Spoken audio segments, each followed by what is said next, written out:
A couple years ago, I went on a really bad date, like horrible, in the Hall of Fame of worst dates ever. And I thought I'd never recover, but I did. And although I didn't leave the date with a Prince Charming on my hands, I did have a huge epiphany that completely changed the way I do business. So today I want to tell you about how a terrible date changed my life forever and helped me discover the formula that I now teach to my clients for how to create content that can generate 6, 7, even 8 figures of cash flow.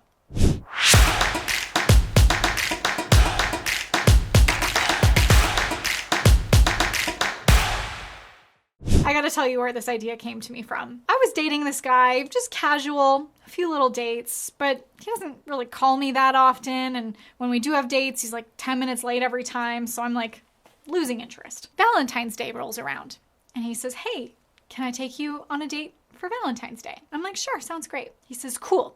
I'm gonna take you to this Italian place." I love Italian. Sounds good. Well, a week before Valentine's Day, he says, "Hey, unfortunately, the restaurant doesn't have anything available other than 4 o'clock or 10 o'clock for reservations." And I'm like, "Yeah, it's Valentine's Day. I'm surprised you even found anything available." "Sure, grab whatever. 4 o'clock is fine." Great. 3 days before Valentine's Day, he says, "Hey, so sorry. Both of those reservations aren't available anymore." And in my mind, I'm like, yeah, Valentine's Day, like high demand. You gotta swoop those up if you waited this long. I'm not surprised. So I'm like, whatever, it's fine. Don't worry about it. And he goes, no, I still want to have Valentine's with you. What if I come to your house and I make you dinner?" "Sure, fine." Okay. Valentine's Day rolls around. That morning he says, "Hey, how about I cook you some of the salmon you have in your fridge tonight?" I'm like, you want to use my groceries to cook me? Yeah, sure, that's fine. 5 o'clock rolls around. The salmon is thawed. He calls and says, "Hey, I'm just finishing something up at work. I'll be over in a bit." 7 o'clock rolls around. Where is this guy? Like, I'm getting hangry. And remember, the last few dates, he's been like 10 to 15 minutes late every time. But now it's been 2 hours. So I text him and he says, "Hey, just got caught up in something. I'll be right there." 8 o'clock. He finally strolls in. Guess what he says? "Whew, what a day. The last thing I want to do is cook." Leave me a comment below telling me what you would have done in this situation, because I wanted to throw in the towel. At this point in my mind, I'm like, just go home. I don't want to do this anymore. Oh, also let me add that he did not have any chocolates, flowers, or a card. Not that I need it. I'm not high maintenance, but it was like my first Valentine's Day as a single woman in several years. And if you're gonna be 3 hours late, it might be a nice little touch. He goes, no, I still want to have dinner with you. What if we go out to this like fancy steakhouse?" I'm like, "No, the wait is still gonna be 2 hours. It's Valentine's Day." So he goes, "Okay, I'll order Uber Eats." Well, he's looking through. He asks, "Do you want Italian?" "Sure." "How about pizza?"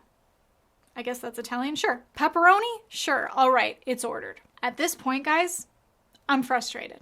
I'm hangry. I'm so annoyed that he's 3 hours late and he hasn't acknowledged or apologized. I've got thawed salmon in the fridge. Like, guys, we went from Italian restaurant at a strange hour, to cook dinner at my home with my groceries, to not wanting to cook, to possible steakhouse, to Uber Eats. And then I ask, "Oh, where'd you get the pizza from?" Little Caesars. $5, hot and ready. My first Valentine's Day as a single woman, my friends. On the inside, I am laughing so hard and texting my friend Nikki like, "You are not going to believe this." My friend Nikki is a gourmet chef. So she looks at Little Caesars pizza like pizza sauce and cheese on cardboard. So she is just going to fall over when she hears this. After about 20 minutes, I ask him, "Hey, can you check to see how far away the order is? How much longer?" He opens the app. "Oh, I forgot to hit send." And with that, I showed him the door. I had a great night. I had leftovers. I watched a movie. It was awesome. That was the last time I saw him, but not the last time I heard from him. So now I want to share with you what happened next and how this led to my 6-figure epiphany. Would you do me a favor though? Would you please give this video a thumbs up and subscribe to my channel if this story entertained you? Because I lived this experience. I feel like that's the least you could do. Just give this girl a little pat on the back if you've enjoyed this story so far. It's about to get better. So this story inspired one of the content archetypes that I've created that helps my clients embrace their voice, show up powerfully, and turn their content into cash flow. There are 3 of them: Barney for adults, the preachy kindergarten teacher, and the ghoster ex-boyfriend. I have other videos on my channel where I will go through the full breakdown of all three of these, so make sure you subscribe to this channel. These three archetypes are ones to consider when creating your content, because this is what you do not want to be like. Let me break down the ghoster ex-boyfriend. He just pops in real fast, only when he needs something, only with a little quick call to action. Do you think that call to action works? Nope, because he hasn't courted us. He doesn't nurture his audience, so he doesn't close sales. He'll occasionally apologize in his content for not showing up enough. Do you ever see that? Videos that start with like, hey guys, sorry I haven't been on for a while. Just wanted to come on here, pop in real quick and talk to you about, but really, like no one even noticed or missed him at all. This guy is inconsistent and needy, and we don't need him or want him, right? This one is pretty easy to explain after hearing my story. How do you not be like this guy? Well, the fact that you're even here, I know that you're not this person, because everyone here is a person of integrity and high values. The one thing that we can take away though is to make sure you nurture your audience appropriately before a call to action. You don't swoop in for the kiss or ask them to marry you without dating them first. You gotta date your audience. Care about people. Show up when you say you will. Book your reservations in advance. No, that has nothing to do with it. Actually, I am so grateful to this guy for giving me such a good story to tell. I remember my assistant Jennifer, when I told her this story, I was like, I had the best Valentine's Day ever. And she goes, you're gonna turn this into content, aren't you?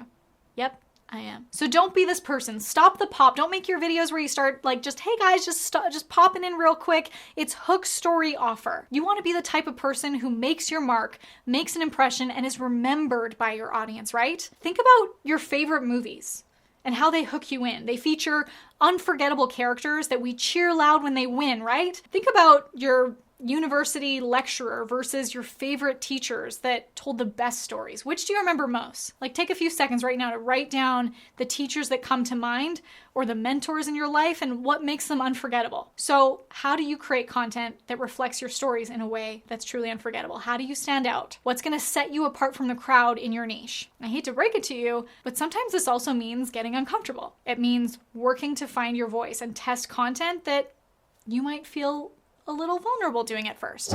And just like there are different genres of movies, you can also create different types of content that appeal to different audiences and bring them closer to your message. So here's your options. We've got call to action content that sells. Again, we are not being the ghoster ex-boyfriend, and we only give them a call to action after what? Can you guess? After we've provided value and built a relationship and put effort in to nurture it. Ideally, you should have a call to action in every video. It doesn't always have to be a sale or a lead magnet. It could be to go to another video.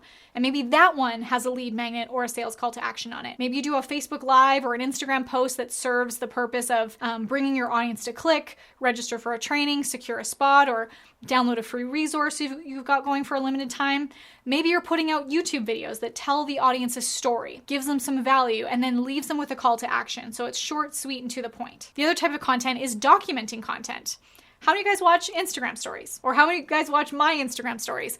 Instagram stories are like my playground. I love documenting, having fun on there, and rather than creating is a lot less pressure. And is also a lot more intimate because it captures you in the moment wherever you happen to be. This type of content gives your audience a behind the scenes look at your work or your life, and then rewards them for following you on social media in that way because they get to see that and feel close to you. Like, they're getting a really exclusive glimpse of what it's really like. And it's exclusive because in the case of Instagram stories, it only lasts 24 hours. Self-destructing content that only lasts for a limited time is also known to create more retention. Can you guess why? Because it gives them more urgency to watch it. It's only up for 24 hours. Once it's gone, it's gone. But the point is also to make it entertaining. Because I'm not going to be like, oh my gosh, I missed Susie's Instagram story, saying now I'll never know what she had for lunch. Give them reason to keep coming back with humor, emotions, and stories. And lastly, there is testing ground content. Instagram stories, again, are where I typically test my material because it goes away after 24 hours. And I can get quick response from my audience to know what they liked or what they engaged with. You know, I was a dental hygienist. I didn't realize it at the time, but I was like split testing my stories. This was testing ground content. I'd tell my first patient of the day a story or a joke. I'd gauge their reaction. And then the next patient, I would tweak the story a bit. I'd like draw it out or I'd add more humor, and then wait to see the reaction from that. And by the end of the day, I had like a killer story on my hands. I tweaked it finally to the point to put it together for this winning combination for what got the most laughs or responses. My patients loved it. My office manager, maybe not so much. Stand-up comedians also, they test their material at several different nightclubs and shows before putting it on their big Netflix presentation or, their big stage act before they hit the big time and do their stand-up on late night talk shows like Conan or Fallon. And now we can do the same. I test my comedy or my content on Instagram stories, and that's what you're doing with your testing ground content, trying to find the ideas that you find funny or interesting or related to your message, and then seeing how your audience responds. If they respond well, maybe it becomes a continuous storyline, something that you talk about more often. Again, regardless of content type, your content should always include stories. I used to ask myself, how do you tell stories that matter? This year I did a lot of personal development work, and this is where I got this question from, because stepping out of your comfort zone is obviously uncomfortable. Sometimes you got to sit through the rain to see the rainbow. You got to sit through the pain to get growth. That's why they call it growing pains. And so during my therapy and personal development work this year, and in exploring the areas of growth, I asked myself, why do we put ourselves through growing pains? Why do we ask questions that hurt or feel uncomfortable? Oh, it's because that's what makes the answers matter. I want to pose questions to my audience that are thought-provoking and make them think, not just fluff, right? I have to tell stories that evoke emotion. Steve Larsen said to me once, he has a list of questions on a whiteboard that he writes up there. It's like a to-do list of problems that he wants to solve. How cool is that, to be so intentional about the questions you ask? And he said, I'm very careful about the questions I ask because I know if I ask them, I'm going to find a solution. So I spend more time thinking about the question than I do thinking about the answer. And it makes me think about how we come up with our content. I think that's why people are coming up with this fluff and this like Barney for adults style. They don't want to go deep. They'd rather just put out the surface level stuff because it's easier. It gives them a certain level of protection from failure and judgment. And they think that even if it's surface level, publishing alone is good enough. But then later they'll complain that it isn't working. Ask and answer the tough questions for your audience. Tell the stories that might feel uncomfortable or vulnerable at first. What I've done over the years is basically study pop culture and celebrity news. I've paid attention to how other people create their content or the stories they're telling, but I'm not doing it so I can copy them. I'm doing it so I can study them, so I can see what I like and take tidbits from each of them. I'm definitely influenced by like Glennon Doyle, Marie Forleo, but I'm not trying to be them. I'm trying to take what I like and combine it with something from a completely different industry that I like, so that I end up with a strategy that's entirely my own without also having to reinvent the wheel. The other thing that I love to study is movies. What better stories than the ones that come out of Hollywood? When I was a kid growing up, I was obsessed with Disney, probably like many of us. But then the fascination with the actual cartoons turned into fascination with the people behind it. I read so many biographies about Walt Disney, the Sherman Brothers. Like, they're the ones that wrote all the songs, like all of them. They're legends. I studied what they call Disney's 9 old men. They were the animators and the directors. Many of them passed on now, but these guys were the OGs. One of them, Ub Iwerks, was the first animator to draw Mickey Mouse. They created the principles that are still in storytelling and movies today. If Hollywood is still using them to sell multi-million-dollar blockbusters, why can't you? It's being intentional about your content in this way that will translate into sales. So nurture your audience. Don't propose to them on the first date, but don't ghost them either. I want to help you nurture your audience all the way to high ticket, and I'm actually going to give you access to my highest performing, most revenue generating campaigns that you can plug and play into your business to maximize lead generation and sales. So if you click the link in the video description below, you can attend my next free private training where I will show you exactly how to ascend leads from hello to high ticket. Changed my life forever and helped me discover the formula that